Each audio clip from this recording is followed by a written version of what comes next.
Hi guys, welcome back to the chart. इस size पे बात करते हैं आज के मेरे ट्रेड के एनालिसिस के बारे में। तो यहाँ पे आपको दिखाई देगा आज के मेरे दिन के 5 ट्रेड हैं, ठीक है। और सबसे पहला ट्रेड जो मैंने लिया सुबह सुबह लिया है 6,600 की पुट में 319 पे लिया, 294 पे कट किया। यहाँ पे जो मेरा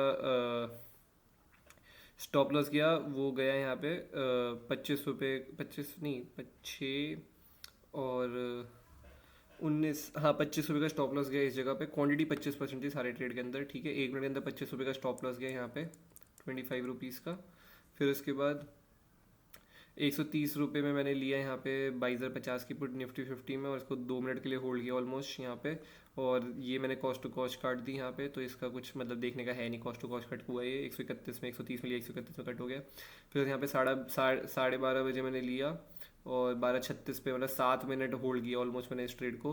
और वो लिया 290 में 46,200 की पुट, और 273 पे मैंने उसको कट किया। तो मेरा जो एस एल यहाँ पे गया वो मेरा गया यहाँ पे 17 रुपये का एस एल यहाँ पे गया इस जगह पे, ठीक है। फिर से मैंने यहाँ पे 12:55 पे वापस ट्रेड लिया 6,200 की पुट के अंदर, 358 पे लिया मैंने इसको, ठीक है। और ये 350 पे मैंने इसको कट किया यहाँ पे 1 मिनट बाद, यहाँ पे आपको दिखाई दे रहा होगा। और यहाँ पे मेरा 8 रुपये का स्टॉप लॉस गया, ठीक है। और यहाँ पे 1 रुपये का, मतलब 1 रुपये भी नहीं है, कुछ 60 पैसे का है, मतलब ये छोड़ी दो, इसमें क्या ही बात करनी।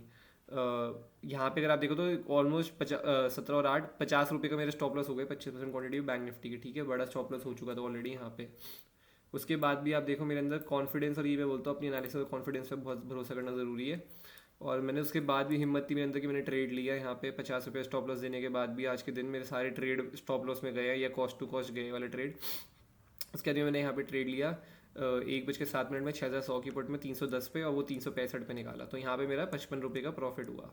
तो आज मेरा बेसिकली 5 रुपये प्रॉफिट में क्लोज हुआ है 25% क्वांटिटी में बैंक निफ्टी की, ठीक है। और ये ट्रेलिंग पे मैं निकला हूँ इसके अंदर क्योंकि मेरा ये सीधा सीधा था यहाँ पे, जब ट्रेड प्रॉफिट में आ गया था अच्छे, तो मेरा सीधा सीधा फंडा था कि भाई इसको काटना है अब, मतलब इसको प्रॉफिट आज का जो लॉस है सारा उसको कवर करके ही ट्रेलिंग ऐसे लगा दिया था मैंने, मतलब कि जहाँ पे सारा लॉस कवर हो रहा है वहीं पे मैंने ट्रेल करके छोड़ दिया था, वो मार्केट ने हिट कर दिया, ठीक है।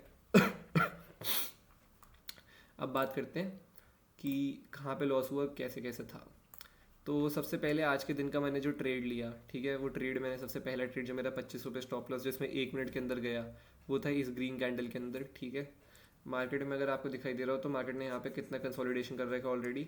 और मार्केट में अगर आपको दिखाई दे रहा हो तो यहाँ पे अगर आप देखो तो एक सिमेट्रिकल ट्राइंगल पैटर्न बन रहा था 15 मिनट के टाइम फ्रेम पे, ठीक है। 15 मिनट के टाइम फ्रेम पे आप यहाँ पे भी दिखा रहा होगा, 5 मिनट में भी एक सिमेट्रिकल ट्राइंगल पैटर्न बनता है, मगर इसके बीच में ही ट्रेड कर रहा था कंटिन्यूस। तो ये बेसिकली जहाँ पे ब्रेक करता है वहाँ पे एक अच्छा मोमेंटम देता दिखाई देता है हमारे को, और यहाँ पे कंसोलिडेशन भी अच्छा हो चुका था और काफ़ी बार बार इसको हिट कर चुका था ये, ठीक है। तो जैसे ही इसने नीचे साइड में इस वाली कैंडल में ब्रेक किया मैंने एंट्री बनाई, जैसे इसने लो ब्रेक किया और मैंने वेट किया 1 मिनट के करीब, ये पूरा रिवर्स हुआ, मैं वेट करा, उसके बाद मैंने इसको काट दिया, मुझे लग गया कि ये नहीं है, नहीं जाएगा नीचे, ठीक है। और मैंने उसको कट किया, उसके बाद आप देख सकते हो इसने पूरा ऊपर हो गया। और आज मार्केट ने बहुत गलत किया है लोगों के साथ। और मेरा जो टारगेट था यहाँ से सीधा पहला टारगेट मेरा 6,400 था, फिर मेरा 6,300 के करीब यहाँ पे टारगेट था, ठीक है। और फिर मेरा टारगेट और सीधा सीधा 6,300 के बाद 46,000 का था। आज मैं बेसिकली ये जहाँ पे मैंने शॉर्ट किया ना, इस जगह से मैं आज 46,000 तक का टारगेट देख रहा था, ठीक है। 46,000 का टारगेट देख रहा था क्योंकि मुझे पता था, कल भी मैंने बताया था कि ये मार्केट ने किसी तरह अपने आपको यहाँ पे होल्ड करा है, सर्वाइव कर लिया इस लेवल पे। जैसे मैंने कल भी इस कैंडल के अंदर एंट्री नहीं थी और मार्केट सर्वाइव करके फिर पूरे दिन ऊपर चला गया था, ठीक है। पर अब ये ज़्यादा होल्ड नहीं कर पाएगा इस लेवल को, ये वीक होता जा रहा है लेवल और ये ब्रेक होगा, ठीक है। तो मैं एक्सपेक्ट कर रहा था, और जैसे ही ये निकल रहा था इस कैंडल में अच्छा सिमेट्रिकल ट्राइंगल भी ब्रेक हो रहा था, यहाँ पे ट्रेंड लाइन थी ब्रेक हो रही थी, तो मैंने एंट्री बनाई, स्टॉप लॉस हो गया। मार्केट ने इवन जो कॉल सेल करके बैठे होंगे सबके स्टॉप लॉस खाए हैं इस स्विंग पे, ठीक है। मार्केट यहाँ पे आ गया, जिन्होंने भी स्टॉप लॉस अपने ट्रेल करके इस जगह पे रखे होंगे कॉल सेल करके, सबके स्टॉप लॉस मार्केट ने खाए हैं, ठीक है, जिन्होंने कॉल की पोजीशन बना रखी होगी, और सबके स्टॉप लॉस खाए हैं। और उसके बाद वन वे वही फॉल दिया जो एक्सपेक्टेड था, 46,000 का जो टारगेट था वही फॉल मार्केट ने दे ही दिया, ठीक है। और अब मैं इस फॉल को कैप्चर नहीं कर पाया, उसका रीज़न क्लियर कट है कि मेरे सेटअप पे कुछ बना ही नहीं, ठीक है।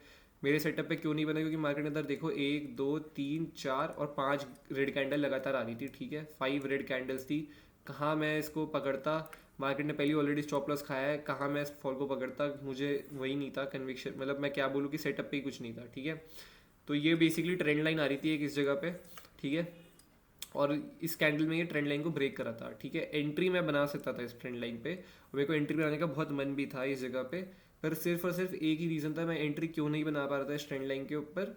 मैं यहाँ पे एंट्री क्यों नहीं बनाया इस कैंडल में, और इसके बाद ही मार्केट ने मेन फॉल दिया है जो आपको दिखाई दे रहा है यहाँ से 46,600 से लेके 46,050 तक का डायरेक्ट फॉल दिया मार्केट ने यहाँ पे 550 पॉइंट का 3 कैंडल 15 मिनट के अंदर, ठीक है। और एंट्री भी इस कैंडल के अंदर ही बन रहा था, सेटअप पे बन रहा था, ठीक है। लेकिन मुझे चाहिए था कि मार्केट कंटिन्यूस यहाँ से फॉल होता आ रहा है, एक जैसे अब इस कैंडल पे आ रहा है तो एक थोड़ा रिट्रेसमेंट ले, और फिर अगर फॉल होता है ट्रेंड लाइन को ब्रेक करते तो मैं यहाँ का एसएल रख के यहाँ पे एंट्री बनाऊंगा इस जगह पे, ठीक है। मेरे दिमाग में ये चीज़ थी, पर मार्केट ने इसमें ही ब्रेक कर दिया, और फिर मेरी हिम्मत नहीं थी, क्योंकि ऑब्वियसली मैं कहाँ जाता।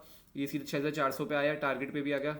उसके बाद यहाँ पे एक सेटअप बन रहा था, आप लोगों को पता है, जैसे मैंने सेम एंट्री इस जगह पे बनाई है, नेक्स्ट कैंडल ने लो ब्रेक करा, इसका भी लो ब्रेक करके एसएल यहाँ पे बन रहा था, ठीक है। एंट्री यहाँ पे बन रही थी, पर मैं नहीं बना पाया इस जगह एंट्री। उसका रीज़न बीइंग कि मार्केट के अंदर ऑलरेडी इतनी 6 कैंडल आ गई और इतना बड़ी कैंडल बनी है, मुझे ये था कि मार्केट यहाँ पे अगर मैंने एंट्री बनाई और मार्केट फिर रिवर्स हो गया तो प्रीमियम टूटेंगे बहुत जल्दी, ठीक है। और मुझे स्टॉप लॉस की प्लेस नहीं मिलेगी, मतलब मैं स्टॉप लॉस यहाँ पे इतना बड़ा स्टॉप लॉस, मतलब इतना बड़ा 520 का स्टॉप लॉस रख के नहीं चल सकता, 6,520 का स्टॉप लॉस रख के नहीं चल सकता, मतलब 120 पॉइंट का स्टॉप लॉस बनता है अगर मैं यहाँ एंट्री बनाऊँ तो 6,400 के नीचे। तो 120 पॉइंट का मैं स्टॉप लॉस रख के नहीं चल सकता था, ठीक है, रिस्क मैनेज करना पड़ता है। तो सेटअप पे बन रहा था यहाँ पे, पर मैं नहीं लिया मैंने, क्योंकि मेरे सेटअप के अगेंस्ट भी है कि कंटिन्यूस अगर इतनी कैंडल्स आ रही तो मार्केट यूजुअली एक रिट्रेसमेंट लेता है, ठीक है। पर मार्केट ने वही किया कि आज मार्केट ने यहाँ पे अपने आप को ना यहाँ पे बेसिकली मार्केट ने आज हंट किया स्टॉप लॉस लोगे, और फिर उसका वो फॉल दिया जो लोगों को एक्सपेक्टेड था, ठीक है। ये सब एक्सपेक्ट कर रहे थे कि ये फॉल आ सकता है, ये फॉल सब एक्सपेक्ट करते हैं, शायद इस लेवल के नीचे एक आधा करेक्शन मतलब डिप देता दिखाई देगा, बट मार्केट ने यहीं पे लिक्विडिटी इकट्ठी करके सबके स्टॉप लॉस खाए, और उसके बाद वो डिप दी है जो हम एक्सपेक्ट कर रहे थे। तो मैंने मंडे, ट्यूसडे, वेडनेसडे, फ्राइडे 3 दिन लगातार मतलब स्टॉप लॉस दिए हैं अपने मार्केट के अंदर, ये सोच के कि मैं ये ट्रेंड को कैप्चर कर पाऊंगा, जब ये ट्रेंड आएगा इस ट्रेंड को नहीं छोड़ूंगा, और मैं वही ट्रेंड नहीं पकड़ पाया आज, क्योंकि मैं कुछ कर नहीं सकता था, क्योंकि मैंने ये ट्रेंड पकड़ने की कोशिश करी इस जगह पे, पर वो हुआ नहीं। उसका जब मैंने सेकंड टाइम मेरे सेटअप पे आया तो मैं वहाँ पे भी नहीं कर पाया, क्योंकि ऑलरेडी मेरे सेट ये चीज़ मेरे रूल्स के अगेंस्ट है, ये जो यहाँ पे कैंडल्स बनी है, ठीक है, कि प्राइस एक्शन बनाते हुए कुछ आ ही नहीं रहा था, एक ऐसे ही आ रहा था, शार्पली रिवर्स होके आ रहा था, और मुझे एक्सपेक्ट नहीं किया था मैंने कि इतना शार्पली फॉल हो जाएगा, ऐसे फ्री फॉल हो जाएगा, ठीक है। मुझे ये था इवन ये 400 पे आना, तो मुझे ये था कि यहाँ पे कुछ बियरिश फ्लैग बनाया, एक दो कैंडल रुके, उसका फिर कंटिन्यू करता तो मैं वहाँ पे शॉर्ट करूँगा, बट इस मार्केट ने मौका ही नहीं दिया, सीधा टारगेट पे आ गया। उसके बाद 6,200 की पुट पर मैंने एंट्री बनाई है 2 बारी, एक बनाई है मैंने इस जगह पे, आपको दिखाई दे रहा है, मार्केट कंसोलिडेशन करता है और कंटिन्यूस प्राइस एक्शन नीचे का बना रहा है, ठीक है। अगर आपको दिखाई दे रहा है तो अपने जो हाई लगाता जा रहा है, पिछले हाई हमेशा एक उसके नीचे लग रहे हैं, ठीक है, अपने पिछले हाई को रिस्पेक्ट करते हुए ये चल रहा है नीचे की साइड में। तो यहाँ पे एक प्राइस एक्शन बन रहा था, और यहाँ से एक ट्रेंड लाइन आ रही थी इस जगह पे, बियरिश फ्लैग आता, तो मैंने इस वाली कैंडल के अंदर शॉर्ट किया, ये ग्रीन कैंडल के अंदर। स्टॉप लॉस मेरा ये ऊपर इस लेवल पे था, मार्केट होल्ड, मैं 7 मिनट तक इस ट्रेड को होल्ड करके बैठा था। अगली कैंडल में से ब्रेक किया, प्रीमियम 311 तक भी गया, 290 का, उसका पूरा रिवर्स हो गया, और 274 पे मैं यहाँ पे मेरा स्टॉप लॉस हिट होकर मैं बाहर हो गया इस ट्रेड के अंदर से। फिर तो मैंने 6,200 ही बढ़ा, वापस एंट्री बनाई, वो बनाई मैंने इस जगह पे, इस कैंडल के अंदर, ये रेड कैंडल आपको दिखाई दे रही है। मुझे ये था कि अब मार्केट फाइनली यहाँ से, अब इसने कंसोलिडेशन ब्रेक किया तो ये अब हो सकता है निकल जाए नीचे, पर ये इस कैंडल में भी ये पहले स्टॉप लॉस खाया है इसने, स्टॉप लॉस यहाँ पे लगा रखा था मैंने, उसके बाद इसने थोड़ा सा डिप दिया, स्टॉप लॉस खा लिया मैंने, 8 रुपये का स्टॉप लॉस दिया वहाँ पे, छोटा सा स्टॉप लॉस था तो, पर मेरा स्टॉप लॉस दिया। उसके बाद मैंने सोच लिया कि मैं ट्रेड नहीं लूँगा, बट सेटअप इतना स्ट्रॉन्ग था, ठीक है, सेटअप इतना स्ट्रॉन्ग था कि मुझे लेना पड़ा यहाँ पे। अगर आपको दिखाई दे रहा हो फाइनली ये चीज़, जो चीज़ है बोल रहा हूँ ना, ये अगर ये इस लेवल पे हो जाती ना 6,400 पे, तो मैं ज़रूर एंट्री बनाता, पर इसने मौका नहीं दिया इस जगह पे, इसने सेम यहाँ पे लेकिन मौका दिया, इस मौके को मैं छोड़ूंगा नहीं किसी भी हाल में। मेरी इनसाइड कैंडल आपको जैसे बताया, बेस्ट सेट मेरा favourite, one of the favourite setup है, इनसाइड कैंडल बनी यहाँ पे और एक बीरिश फ्लैग के साथ बनी, ठीक है। जैसे ही इसने उसको ब्रेक किया, यहाँ पे मेरा एसएल था, यहाँ पे मेरी एंट्री थी, और ये वन वे यहाँ से गिर गया, और यहीं पे मैंने इस कैंडल के अंदर ट्रेलिंग एसएल लगा दिया था, और वो ट्रेलिंग एसएल इस वाली कैंडल में लेते ही हिट भी हो गया था 3 मिनट बाद ही, ठीक है।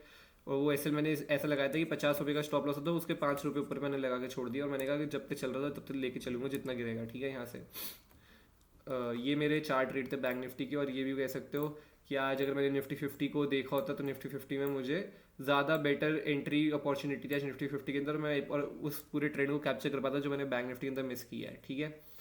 उसका रीज़न भी ये देखो, अगर आपको दिखाई दे रहा हो तो यहाँ पे एक ट्रेंड लाइन आ रही है सेम निफ्टी 50 में, ठीक है, ट्रेंड लाइन आ रही है इस जगह पे सपोर्ट, मार्केट में फाइनली जो बैंक निफ्टी नहीं किया, निफ्टी फिफ्टी नहीं किया, यहाँ पे एक रिट्रेसमेंट ली और कैंडल ने जैसी ब्रेक किया, यहाँ का एसएल बना था, यहाँ पे एंट्री बन रही थी और यहाँ से वन वे फॉल हुआ है, वन वे फॉल दिया है मार्केट ने। आपको इवन प्रीमियम में भी दिखा देता हूँ मैं। 22,000 यहाँ से अगर आपको दिखाऊं तो मैंने 22,200 की पुट दिखाता हूँ आपको, उसको देखो एक बारी। ये देखो, ये जगह जहाँ पे एंट्री बन रही थी, 96 के आसपास एंट्री बन रही थी और 88 का स्टॉप लॉस था। मतलब कि ये समझ लो कुछ नहीं तो 10 रुपये मान लेता, 10 रुपये का स्टॉप लॉस था, ठीक है। और उधर से वन वे मार्केट सीधा वन में यहाँ से 226 तक गया वन वे, ठीक है। तो 96 का 226 है तो 120 पॉइंट का मार्केट ने स्पाइक दिया है, 120-30 पॉइंट का स्पाइक दिया है वन वे निफ्टी फिफ्टी के अंदर। एंट्री का मौका भी दिया है। बस ये कि मेरा फोकस बैंक निफ्टी थी, क्योंकि बैंक निफ्टी में मेरे को फॉल ज़्यादा एक्सपेक्टेड था, निफ्टी फिफ्टी से ज़्यादा बैंक निफ्टी मुझे वीक लग रही थी, पर निफ्टी फिफ्टी ने भी इक्वली परफॉर्म किया आज। और सेटअप पे भी आया, निफ्टी फिफ्टी ने रिट्रेसमेंट के बाद फॉल दिया है, उसने नहीं दिया, उसने वन वे यहाँ से गिरता हुआ चला गया। वो ऐसी अगर ये रिट्रेसमेंट कर देता निफ्टी फिफ्टी की तरह, तो ये फॉल को भी, अगर ये इस कैंडल में रिट्रेस होके अगर ये इस वाली कैंडल के अंदर ब्रेक करता ना, फिर ब्रेक करता ट्रेंड लाइन को, तो मैं नहीं छोड़ता यहाँ का स्टॉप लॉस लगा के, मैं इसका किसी भी हाल में नहीं छोड़ता, पूरा ट्रेंड लेके जाता, ठीक है। पर ये कुछ नहीं कर सकते, मार्केटिंग के साथ फाइट नहीं कर सकते, जस्ट इट्स जस्ट अलग कि जो इंडेक्स में देख रहा था उसमें वो चीज़ नहीं हुई। और निफ्टी फिफ्टी का जो मैंने ट्रेड लिया था, जो कॉस्ट टू कॉस्ट काटा है, वो बताया तो कहाँ पे लिया था मैंने। वो मैंने इस जगह पे लिया था कि मार्केट जब ऊपर से कंसोलिडेशन करके इस कैंडल जैसे इसने उसको ब्रेक किया था ना, इस वाली कैंडल में मैंने यहाँ पे एंट्री बना ली थी। वो थी ये वाली कैंडल, इसमें 130 के आसपास मेरी एंट्री हुई थी, 130 पे 145 गया वो, और पूरा रिवर्स हो गया 131 पे मैं कॉस्ट टू कॉस्ट निकल गया, ये पूरा प्रीमियम टूट के 107 पे आ गया, ठीक है। तो यही मेरे ट्रेड थे और आज का दिन मेरा प्रॉफिट में क्लोज है, 5 रुपये प्रॉफिट में 25% क्वांटिटी पे। बात यह है कि मार्केट ने इतना बड़ा ट्रेंड दिया, मैं वो ट्रेंड कैप्चर नहीं कर पाया। और उसमें भी मेरे को ऐसा लगता है मेरी इतनी गलती नहीं है, क्योंकि आप अपने रूल्स के अगेंस्ट नहीं जा सकते हो, ठीक है। आप अपने रूल्स के अगेंस्ट नहीं जा सकते हो। मेरे रूल में ऐसा था कि अगर ऐसे आ रहा है तो मैं इसमें एंट्री नहीं बना पाऊँगा, और मैं नहीं बना सकता, तो इसलिए मैंने नहीं बनाई वो एंट्री। और देखो, रूल के साथ रहोगे तो मार्केट पैसा तो देगा। मार्केट ने कुछ नहीं किया तो आज के दिन पे यहाँ पे तो जहाँ सेटअप बना वहाँ तो अपने पैसा दिया ही मार्केट ने। बस ये कॉन्फिडेंस रहना ज़रूरी है। मैंने यहाँ पे एक स्टॉप लॉस यहाँ पे खाया, उसके बाद एक स्टॉप लॉस इस जगह पे खाया, फिर एक स्टॉप लॉस इस जगह पे खाया। तब भी हिम्मत थी कि मैं इस कैंडल के अंदर एंट्री बनाई है मैंने, 3 स्टॉप लॉस खाने के बाद बैंक निफ्टी के 50 रुपये के स्टॉप लॉस खा चुका था ऑलरेडी। तब भी मेरे हिम्मत थी कि मैं और स्टॉप लॉस लेने की हिम्मत थी, और मैंने रखी और वो पूरा रिकवर कर पाया मैं, ठीक है। तो ये कॉन्फिडेंस होना बहुत ज़रूरी है बस आपके अंदर। और आई होप आपको वीडियो अच्छी लगी हो, प्लीज़ लाइक करना, शेयर करना, सब्सक्राइब करना और कमेंट करके बताना आप लोगों से नेक्स्ट मार्केट में कैसा गया। Bye bye, take care, see you.